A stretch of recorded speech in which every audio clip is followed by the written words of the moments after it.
Hello friends, welcome to my channel silicon age. मेरा नाम सुखविंदर है।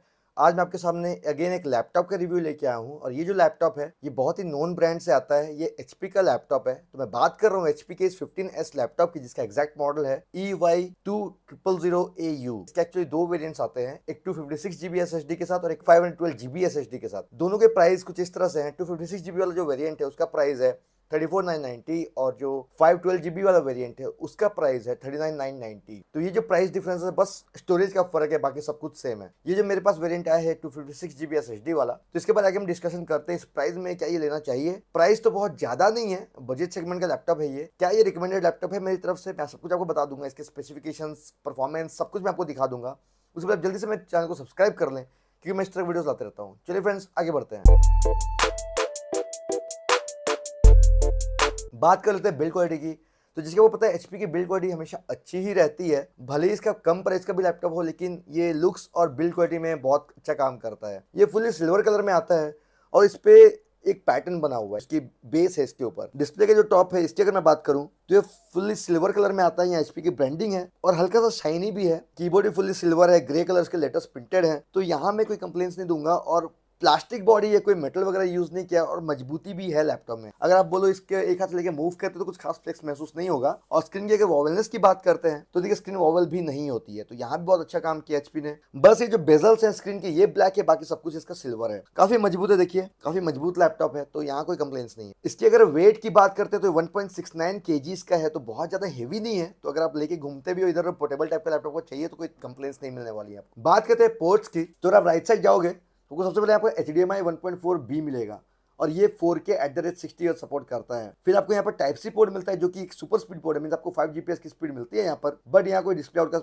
ऑप्शन नहीं मिलता है। दो LED इंडिकेटर्स मिलते हैं, एक बैटरी का है और एक पावर इंडिकेटर है। यहाँ पर हेडफोन जैक मिलता है जो कि हेडफोन और माइक दोनों सपोर्ट करता है। एक full size memory card slot मिलता है, तो बहुत अच्छी बात है। जो कंटेंट क्रिएशन करते हैं डायरेक्टली यहाँ कार्ड को लगा सकते हैं, तो ये बहुत सही किया उन्होंने। लेफ्ट साइड आते हैं तो आपको यहाँ पावर पोर्ट मिलता है जो कि इसका DC इन पोर्ट है। मीन्स यहाँ चार्जर कनेक्ट कर सकते हो। इसी के साथ साथ यहाँ पे इसका LED इंडिकेटर भी मिलता है जो चार्जर कनेक्ट करते हो तो बैटरी लेवल बता देता है कि चार्जिंग हो रहा है। दो USB टाइप A पोर्ट्स मिलते हैं जो कि USB 3.2 जनरेशन 1 के पोर्ट्स हैं। मींस 5 GPS की स्पीड मिलती है आपको। तो पोर्ट्स में ठीक है, ये आपको टाइप C मिल रहा है, टाइप A पोर्ट्स भी मिल रहे हैं और सब सुपर स्पीड पोर्ट है। तो आपको पोर्ट्स के मामले में कोई प्रॉब्लम नहीं आते हैं स्पेसिफिकेशंस की बात करते हैं। तो ये जो वेरिएंट है मेरे पास ये आता है AMD के Ryzen 3 प्रोसेसर के साथ, जिसका एग्जैक्ट मॉडल है 5300U। तो ये जो प्रोसेसर है बेसिकली क्वाड कोर प्रोसेसर है और हाइपर थ्रेडिंग सपोर्ट करता है। तो आपको टोटल 8 थ्रेड्स मिल जाती है। बेस स्पीड इसकी 2.6 गीगाहर्ट्ज और बूस्ट स्पीड 3.8 गीगाहर्ट्ज। इसके अलावा अगर TDP की बात करते हैं तो इसका जो पावर रेटिंग है वो है 15 वाट और ये बूस्ट में 25 वॉट्स तक जा सकता है। इस लैपटॉप का परफॉर्मेंस अगर मैं बोलूं तो कहीं ना कहीं i3 11th जनरेशन जो सेकंड वर्जन आया था 1125G4 उसके बराबर का परफॉर्मेंस है इसका। और बस पावर रेटिंग इसकी उससे कम है, तो ये कम पावर कंज्यूम करता है। बाकी परफॉर्मेंस आप आगे देख लेना, बेंचमार्किंग में आपको आइडिया हो जाएगा। बात करते हैं मेमोरी की, तो ये आता है 8GB की DDR4 3200 मेगाहर्ट्ज की रैम के साथ। और अच्छी बात यह है कि इस पे 2 रैम स्लॉट्स हैं। राइट नाउ एक 8GB की स्टिक इस पे लगी हुई है और एक और स्लॉट है जो एम्प्टी है। तो ये करेंटली सिंगल चैनल पे चल रहा है, बट जैसे ही आप सेकंड स्लॉट पे रैम लगाओगे तो ये डुअल चैनल मोड पे चलने लग जाएगा। तो रैम एक्सपेंशन में कोई कंप्लेंट्स नहीं है, आप आराम से इसे अपग्रेड कर सकते हो। मैंने ट्राई किया, मेरे पास 16GB की DDR4 रैम पड़ी हुई थी, मैंने इस पे लगा के ट्राई किया, ये आराम से 24GB रैम सपोर्ट कर रहा था विदाउट एनी इश्यूज। बात कर लेते हैं स्टोरेज की, तो ये आता है 256GB की NVMe SSD के साथ और इस पे जो SSD लगी हुई है वो Remaxel कंपनी की लगी हुई है, जिसकी रीड राइट स्पीड मैं बोलूं तो अच्छी थी। रीड स्पीड 2225 तक जा रही थी और राइट स्पीड 940 MB पर सेकंड तक जा रही थी। तो SSD परफॉर्मेंस तो बहुत अच्छा है इसका, बट एक प्रॉब्लम है कि इसको अगर आप अपग्रेड करना चाहते हो तो आपको बहुत ज्यादा ऑप्शंस नहीं मिलते हैं। इस पे कोई हार्ड डिस्क का स्लॉट नहीं है और इस पे कोई एक्स्ट्रा M2 स्लॉट भी नहीं है। मींस अगर आपको इसको 256GB से 512 1TB कुछ भी करना है तो आपको इसकी जो SSD लगी हुई है उसको रिमूव करना पड़ेगा, उसकी जगह में आप लगा सकते हो कोई दूसरी SSD। बाकी SSDs के लिए आप डिस्क्रिप्शंस देख लेना, मैंने वहां पर चीप एंड बेस्ट SSDs का लिंक दिया हुआ है, आप वहां से देख के ले सकते हो। बात करते हैं इसके बाद ग्राफिक्स की, तो ये आता है AMD के अपने इंटीग्रेटेड AMD Radeon ग्राफिक्स के साथ जो Vega 6 सीरीज का ग्राफिक्स है। मींस इस पे 6 कंप्यूट यूनिट्स मिलती हैं आपको। ग्राफिक्स परफॉर्मेंस में बोलूं तो बहुत टॉप नॉच नहीं है बट खराब भी नहीं है, एक बजट लैपटॉप के हिसाब से काफी अच्छा काम करता है। तो ऐसे डे टू डे एक्टिविटीज में आपको कोई प्रॉब्लम नहीं आने वाली है। बट मैंने इस पे GTA 5 प्ले किया, मैंने देखा देखते गेमिंग परफॉर्मेंस कैसा है, उससे एक आइडिया हो जाता है कि इसका GPU चिप कैसा काम कर रहा है। तो GTA 5 में फुल HD में आराम से 30-35 FPS दे रहा था, जो कि बहुत अच्छी बात है। वीडियो रेंडरिंग की अगर बात करता हूँ तो अगर आप इस पे वीडियो रेंडर वगैरह करते हो तो वहां भी ये ठीक ठाक काम कर जाएगा। 11 मिनट के आसपास का वीडियो रेंडर करते हो तो ये उसे 7 से 8 मिनट में रेंडर कर देगा। तो ठीक है, बहुत हाई स्पीड नहीं है जीपीयू, बट इतना भी खराब नहीं है। तो जीपीयू में कुछ खास कंप्लेंट्स नहीं है मुझे। इसके बाद आते हैं, हम बात करते हैं बैटरी की। तो ये आता है 41 वाट आवर की बैटरी के साथ, और क्योंकि वर्क पर्पस लैपटॉप है और प्लस ये जो प्रोसेसर है बहुत कम पावर कंज्यूम करता है, तो बैटरी बैकअप आपको बहुत अच्छा मिलता है इस पे। मैंने अपनी टेस्टिंग में जो इस पे एक फुल एचडी वीडियो प्लेबैक किया यूट्यूब से डायरेक्टली, तो ये मुझे आराम से 10-11 घंटे का बैकअप दे रहा था 50% ब्राइटनेस, जो कि आप समझ सकते हो बहुत अच्छा बैकअप है। मीन्स अगर आप डे टू डे एक्टिविटीज करते हो इस पे, वो एक्सेल पे काम करते हो, थोड़ा बहुत इंटरनेट ब्राउजिंग करते हो, तो आपको 10 से ऊपर का आराम से बैकअप मिलने वाला है। तो अगर आप एक अच्छा लैपटॉप ढूंढ रहे हो जिसपे आपको बैटरी बैकअप चाहिए, तो ये आप देख सकते हो आराम। चार्जिंग की बात करते हो तो आता है 65 वाट के चार्जर के साथ, और इसको फुल्ली चार्ज होने में 1.5 घंटे के आसपास लग जाता है। तो ठीक है, चार्जिंग में इतना प्रॉब्लम्स नहीं है। इसके बाद बात करते हैं हम टच पैड की। ये आता है फुल टच पैड के साथ, जिसपे इंटरनल लेफ्ट और राइट क्लिक्स बनी हुई हैं। प्रिसिजन ड्राइवर सपोर्ट करता है, गेस्चर सपोर्ट करता है, स्मूथ है, कोई कंप्लेंट्स नहीं है टच पैड में, यहाँ ठीक है। ये कीबोर्ड की बात करते हो तो फुल साइज कीबोर्ड है, मींस आपको नमकीज भी मिलती हैं। सिल्वर कलर का कीबोर्ड है, ग्रे कलर के लेटेस्ट प्रिंटेड है इस पे। टाइपिंग में तो कोई कंप्लेंट्स नहीं, बहुत अच्छा स्मूथ टाइपिंग होती है, बट क्योंकि ये कीबोर्ड सिल्वर कलर का है और इस पे ग्रे कलर्स में लेटेस्ट प्रिंटेड है, तो किसी किसी एंगल में इस पे रिफ्लेक्शन पड़ता है, तो आपको उस केस में यहाँ पर कीबोर्ड में लेटेस्ट देखने में दिक्कत आ सकती है। और इस पे कोई बैकलाइट भी नहीं है, तो आप नॉर्मली इसको अंधेरे में भी यूज नहीं कर सकते, तो दिक्कत आने वाली है। ऐसे कम प्राइस के हिसाब से कीबोर्ड अच्छा है, और इस पे कीबोर्ड्स नॉर्मली अच्छे ही होते हैं। स्पीकर्स की बात करता हूं तो इस पे स्टीरियो स्पीकर्स मिलते हैं, और इसकी साउंड क्वालिटी बहुत अच्छी है, काफी लाउड भी है स्पीकर्स। मींस अगर आप अपने लैपटॉप को मोस्टली स्पीकर पे यूज करते हो तो आपको कोई कंप्लेंट्स नहीं मिलने वाली, अच्छा खासा काम करेगा ये। प्लस इस पे फ्रंट फायरिंग स्पीकर्स हैं, तो इस पे अच्छी बात है कि आपको सामने से आवाज आती है तो बहुत अच्छी साउंड आती है। तो स्पीकर टेस्ट देख लो, आपको आइडिया हो जाएगा स्पीकर कैसा है इसका।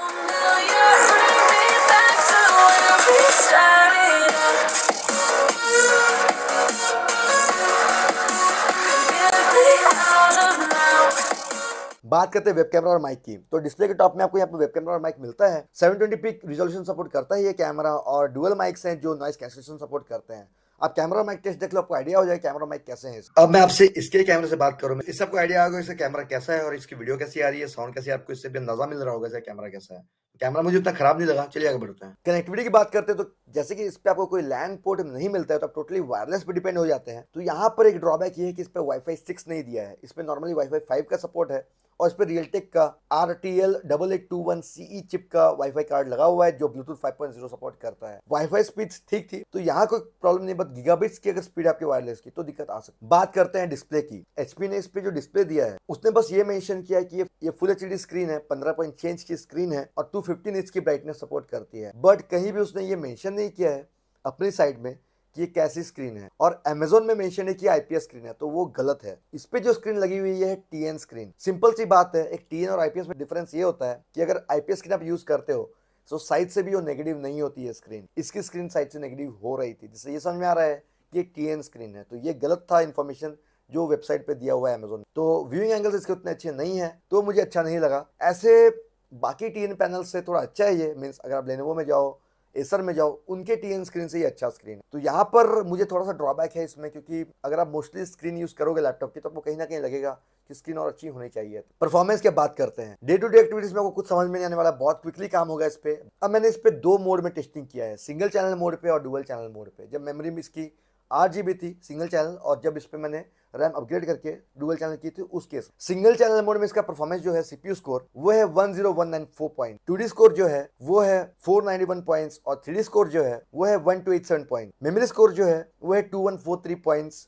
और यही अगर आप जाते हो डुअल चैनल मोड पे तो CPU स्कोर बढ़ के हो जाता है 10686 पॉइंट्स, 2D स्कोर हो जाता है 534 पॉइंट्स, 3D स्कोर हो जाता है 1674 पॉइंट्स, और मेमोरी स्कोर हो जाता है 2468 पॉइंट्स। तो आप देखोगे यहाँ पर पॉइंट्स में कि डुअल चैनल मोड पे स्पेशली 3D स्कोर में अराउंड 30% का इंप्रूवमेंट मिल जाता है। तो अगर आप इसको लेके डुअल चैनल मोड पे यूज करोगे, मींस रैम अपग्रेड कर लोगे, तो आपको इसका बहुत अच्छा परफॉर्मेंस मिलने वाला है। तो देखिए इस पे HP ने एक सिंगल फैन दिया है, और वेंट्स भी ठीक ठाक दिए हैं। नीचे की तरफ आप जाओगे तो आपको काफी वेंट्स नजर आते हैं जो कूल एयर इन करता है यहाँ से, और डिस्प्ले और टॉप के बीच में जो ये स्पेस है यहाँ पर इन्होंने एग्जॉस्ट दिया है जो हॉट एयर बाहर करता है। तो ऐसे अगर बात करता हूँ थर्मल्स की, तो जब ये बूस्ट मोड में चलता है, मींस जब इसकी स्पीड्स 3.8 गीगाहर्ट्ज के आसपास हो जाती है, बूस्ट मोड 25 वॉट्स जब ले रहा होता है ये, उस केस में थोड़ा हीट होता है। मैंने इसको 87 डिग्रीज तक जाते हुए देखा उस केस में, और फिर ये कुछ देर बाद जब नॉर्मल स्पीड पे आता है तो 60-70 डिग्रीज के आसपास ही रहता है। थर्मल्स भी इसके काफी अच्छे हैं, आपको कहीं भी इस पे थर्मल थ्रॉटलिंग नहीं मिलने वाली है। तो जो नॉर्मली बेड पे रख के यूज करते हो लैपटॉप को, लैब पे रख के यूज करते हो,